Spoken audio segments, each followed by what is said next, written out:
রংপুরের বদরগঞ্জে বাংলাদেশ জামাতে ইসলামের বদরগঞ্জ উপজেলা শাখার সাধারণ সম্পাদক মাওলানা মেনাজুল ইসলাম ও ৮ নং রামনাথপুর ইউনিয়নের শ্রমিক কল্যাণ ফেডারেশনের সাধারণ সম্পাদক রোস্তম আলীর বিরুদ্ধে ভূমি দখল ও সন্ত্রাসী কর্মকাণ্ডের অভিযোগ উঠেছে।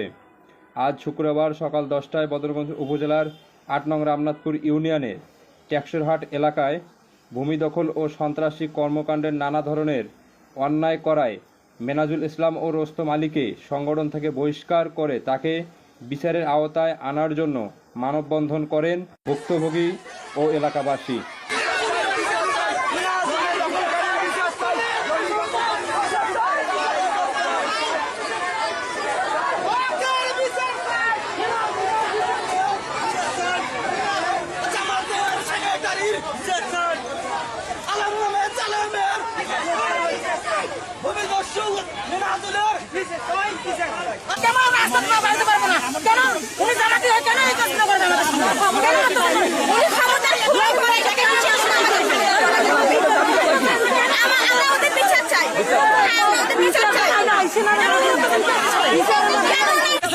উনি ২-৩ দিন আমাদের এই বিচারটা মীমাংসা করে দেওয়ার জন্য স্থানীয়ভাবে চেষ্টা করছেন, কিন্তু উনি দাম্ভিকতার সহিত বলছে যে আমি হলাম উপজেলা সেক্রেটারি, আমি কেন ইউনিয়ন আমিরের কাছে যাব, আমার কাছে ইউনিয়ন আমির আসবে, এর কথা আমাদের দাবি দেওয়া হচ্ছে।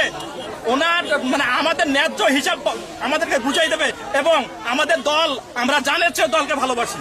আমাদের জামাতের আমরা সেই 17 বছর তার জন্য আমরা কত কষ্ট করেছি, আমরা জানের জন্য, জানের চেয়ে আমাদের দলকে একই দলের লোক আমরা জামাতের।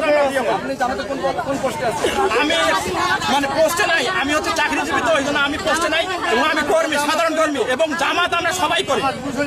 আমরা জামাত,